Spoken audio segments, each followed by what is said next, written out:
વાતાવરણમાં બદલાવ અંગે મોટી આગાહી કરાઈ છે। અંબાલાલ પટેલે મોટી આગાહી કરી। વેસ્ટર્ન ડિસ્ટર્બન્સ હટી જતા ઠંડકનો અહેસાસ થઈ રહ્યો છે। ઠંડીમાં વધઘટની શક્યતા સેવવામાં આવી છે। 8 થી 14 દરમિયાન 8 માર્ચથી 14 માર્ચ દરમિયાન બીજું વેસ્ટર્ન ડિસ્ટર્બન્સ જોવા મળશે। વાદળો અને ભેજ આવશે તેવું પણ કહેવું છે અંબાલાલ પટેલનું। હમણાં વાતાવરણમાં ઠંડક આવે છે કારણ કે વેસ્ટર્ન ડિસ્ટર્બન્સ જે છે એ હટી જતાં વાતાવરણમાં ઠંડક આવતું હોય છે। આમ છતાં એક પછી એક વેસ્ટર્ન ડિસ્ટર્બન્સ માર્ચ એપ્રિલમાં આવ્યા કરશે અને ઠંડીમાં વધઘટ રહેવાની શક્યતા રહેશે। તારીખ 8 થી 14માં એક બીજું વેસ્ટર્ન ડિસ્ટર્બન્સ આવશે। જ્યાં ધારા પણ દક્ષિણવર્તી છે એટલે તારીખ 8 થી 13 કે 14 કે 17 સુધીમાં ગુજરાતમાં અને લગભગ ઉત્તર પશ્ચિમ ભારતમાં વાદળોનો સમૂહ આવન જાવન કરશે અને વાદળો આવશે। અરબ સાગરનો ભેજ પણ આવશે અને અરબી સમુદ્રમાં તારીખ 13-14માં એક સર્ક્યુલેશન બનશે। એટલે હવે ધીરે ધીરે માર્ચ માસમાં પણ લગભગ એક પછી એક વેસ્ટર્ન ડિસ્ટર્બન્સ આવશે। ગરમી અંગે અંબાલાલનું અનુમાન 8 માર્ચથી ગરમીનું પ્રમાણ વધશે। ઉત્તર ગુજરાત કચ્છમાં ગરમી વધશે। દક્ષિણ ગુજરાતમાં 42 ડિગ્રી સુધી પહોંચી શકે છે ગરમીનો પારો।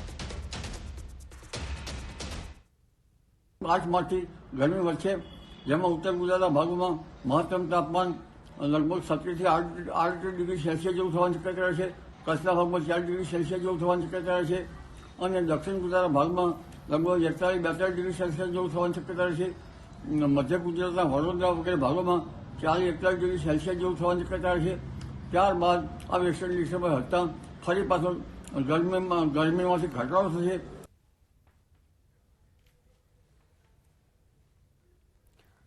ગુજરાત યુનિવર્સિટી ખાતે તબીબ વિદ્યાર્થીઓના દેખાવો એબીવીપી કાર્યકર્તાઓ સાથે દેખાવો કરાયા। એમડીએમએસના 3જા વર્ષના 115 વિદ્યાર્થીઓને નાપાસ કરાયા। એક સાથે મોટા પ્રમાણમાં વિદ્યાર્થીઓને નાપાસ કરાતા યુનિવર્સિટીમાં દેખાવો। નાપાસ થયેલા વિદ્યાર્થીઓએ રીઅસેસમેન્ટની માંગ કરી। પ્રથમવાર આટલા મોટા પ્રમાણમાં નાપાસ કરાતા વિદ્યાર્થીઓમાં રોષ। પ્રેક્ટિકલમાં સારા માર્ક્સ મેળવનાર વિદ્યાર્થીઓને થિયરીમાં નાપાસ કરાયા। જાન્યુઆરીમાં લેવાયેલ પરીક્ષાના પેપર ચકાસણીમાં ગંભીર બેદરકારીના આરોપ। ડિજિટલ પેપર ચેકિંગ ભૂલ કરેલી હોવાનો વિદ્યાર્થીઓનો દાવો। જવાબ વહી ડિજિટલના બદલે પ્રત્યક્ષ તપાસ કરવા માંગ।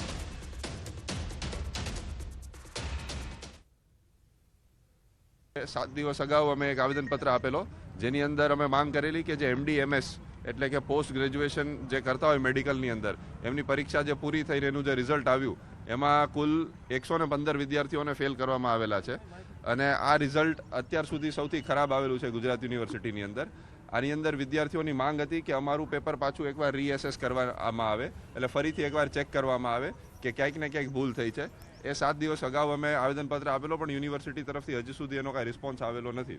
વિદ્યાર્થી પરિષદમાંથી રજૂઆત હતી વિદ્યાર્થી સંગઠનની રજૂઆત હતી કે તેઓનું રીએસેસમેન્ટ કરવામાં આવે જલ્દીથી જલ્દી અને વિદ્યાર્થીઓને ન્યાય મળે।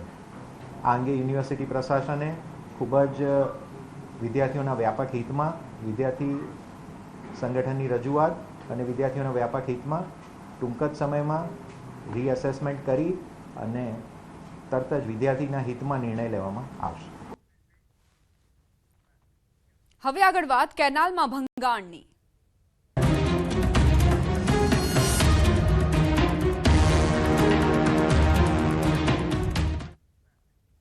કેનાલમાં ભંગાણથી ઘરમાં ઘૂસ્યા પાણી। સુરત જિલ્લાની મુખ્ય કેનાલમાં મોટું ભંગાણ। કેનાલ ભંગાણના આકાશી દ્રશ્યો સામે આવ્યા। ખેતરોનું ધોવાણ થતા ખેડૂતોને મોટા પાયે નુકસાન પહોંચ્યું છે।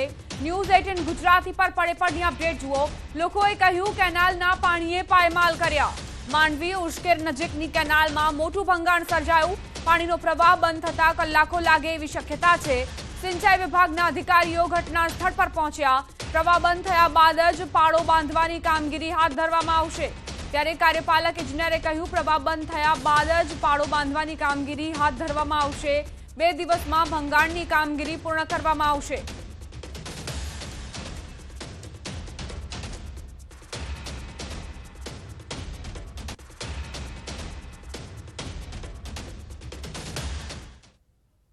સુરત જિલ્લાના માંડવી તાલુકાના ઉશ્કેર ગામેથી પસાર થતી મોટી કાકરા પર જમણા કાંઠાની નહેર, જે નહેરને 1 મહિનો પહેલા જે રિપેરિંગનું કામો કરવામાં આવ્યું હતું, જે અંતર્ગત ખાસ કરીને વહેલી સવારે મળે કે 3 કલાકે જે નહેરની અંદર 40 ફૂટ જેટલું ગાબડું પડ્યું છે, જે અંતર્ગત ખેડૂતોના ખેતરોમાં પાણી ફરી વળે છે.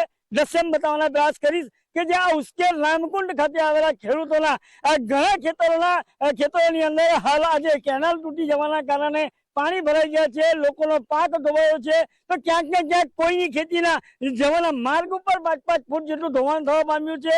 અને સદંતર દ્રશ્યની અંદર જોઈ શકો છો કે આ ખેતર છે કે ખાડી, એ એક સવાલ ઉભો થઈ રહ્યો છે. અહીં અનેક વખત આ કેનાલની અંદર ગાબડાઓ પડ્યા છે, પણ અધિકારીઓનું પેટનું પાણી હલતું નથી. આપણી સાથે ખેડૂતો સ્થાનિક જોડાયા છે, એમની સાથે પણ વાતો કરવાનો પ્રયાસ કરીશું. જી, તમારું નામ, તમારા ખેતરમાં કયો પાક હતો, કેટલા રૂપિયાના ખર્ચે રોપ્યો હતો, અને આ નેર તૂટી જવાના કારણે ખેતરમાં નુકસાન થયું છે, શું કહેશો? મારું નામ અશોકભાઈ માવજીભાઈ માંગુકિયા, ગામ ઉશ્કેર રામકુંડ. આ અમારું ખેતર છે. આ ખેતરમાં હમણાં મેં આ 15 એકરનું આ બધું થઈને રોપણ મેં કરેલું હતું, અને જ્યાં પહેલા 1 મહિનો નહેર નહીં ઉતી અને નહેર આવ્યા પછીનું આ રોપણ કર્યું છે. અને આ બધું અત્યારે તમે જોઈ શકો છો. જી ભાઈ, તમારું નામ, તમે કયો પાક બનાવ્યો હતો, કેટલું નુકસાન છે, શું કહેશો? મારું નામ હિતેશભાઈ ભીખુભાઈ ભુવા. મેં શેરડી બનાવેલી હતી, બહુ નુકસાન થયેલું છે, અને મારી એવી વિનંતી છે કે જેમ બને એમ જલ્દીથી સહાય વહેલા તકથી મળે, અને મારું નુકસાન બહુ મોટું થયું છે. તમારા ખેતરમાં જવાનો રસ્તો પણ ધોવાઈ મારો ગયો છે. રસ્તો ધોવાઈ ગયો. એ બધું તો આ અધિકારીઓને બધું જોવાનું કે શું સહાય કરે. તો આ હતા ખેડૂતો જણાવી રહ્યા છે. પારાવાર નુકસાનીનો અહેવાલ દ્રશ્યની અંદર જોઈ શકો છો. સામે જે આ ખેતરમાંથી બીજા ખેતરમાં જવાનો માર્ગ છે, એ માર્ગ 5 થી 7 ફૂટ જેટલો ધોવાઈ જવા પામ્યો છે. જે અંતર્ગત સામે બાદ જે ખેડૂતોએ ખેતરમાં તલ વાવ્યા હતા, તલની અંદર પણ પાણી ફરી વળ્યું છે. જે અંતર્ગત ખેડૂતોને હાલ પારાવાર નુકસાની વેઠવાનો વાલો આવ્યો છે. અધિકારીના બાબે ખેડૂતોએ જે આ મોડે આવેલો કોરિયો છીનવાઈ રહ્યો છે. ચોક્કસપણે દ્રશ્યો કઈ કહી જાય છે. કેતન પટેલ, ન્યૂઝ 18 ગુજરાતી, માંડવી, સુરત. સમાચાર રાજકોટથી. દેશી દારૂનો વિડીયો વાયરલ થયો. ખુલ્લેઆમ દારૂ પીતા હોવાનો વિડીયો સામે આવ્યો છે. દારૂ પીવા માટે બેસવાની પણ વ્યવસ્થા, કોઈ પણ રોકટોક વગર ખુલ્લેઆમ દેશી દારૂ લોકો પીતા નજરે પડ્યા. વિડીયો વાયરલ થતા પોલીસની કામગીરી પર પણ અનેક સવાલ ઉઠ્યા છે. અગાઉ પણ પાનના ગલ્લે દેશી દારૂ વેચાતો હોય તે પ્રકારનો વિડીયો સામે આવી ચૂક્યો છે. વધુ એક વખત આ જે વિડીયો વાયરલ થયો છે તેમાં લોકો દેશી દારૂ પીતા નજરે પડી રહ્યા છે.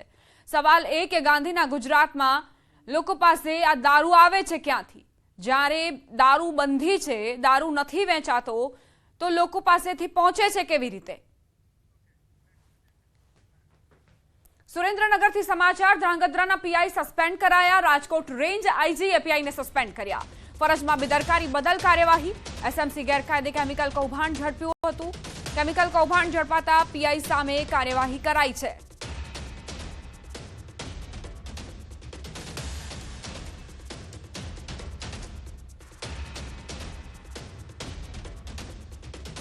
સમાચારોમાં આગળ વધી વડોદરાથી સમાચાર. રણોલીમાં યુવકનું શંકાસ્પદ મોત. શરીર પર માર માર્યાના નિશાન મળ્યા. યુવકની હત્યા કરી હોવાની આશંકા છે. ગીરવે મૂકેલી કાર બાબતે તકરાર થઈ હોવાની આશંકા. યુવકનું અપહરણ કરીને માર માર્યો હોવાની શંકા છે. 2 અજાણ્યા શખ્સોની પોલીસે શોધખોળ આરંભી છે. નર્મદાના તિલકવાડાના ભાવપુરા ટેકરા ગામે લગ્નમાં ડાન્સ કરવા બાબતે નર્મદા જિલ્લા પંચાયત પ્રમુખ અને જિલ્લા આદિજાતિ મોરચાના મહામંત્રી વચ્ચે ધીંગાણું સર્જાયું. આ બંને ભાજપ પાર્ટીના જ હોવા છતાં બંને વચ્ચે ધીંગાણું સર્જાતા ભાજપમાં 2 જૂથ વચ્ચે આંતરિક મતભેદો હોવાનું લોકમુખે ચર્ચાઈ રહ્યું છે. આ મારામારીની ઘટનામાં જિલ્લા પંચાયત પ્રમુખ, તેમનો પુત્ર, ભાજપ આદિજાતિ મોરચાના મહામંત્રી સહિત 10 જેટલા લોકોને ઈજા પહોંચી છે. બંને પક્ષે સામસામે ફરિયાદ નોંધાવી છે.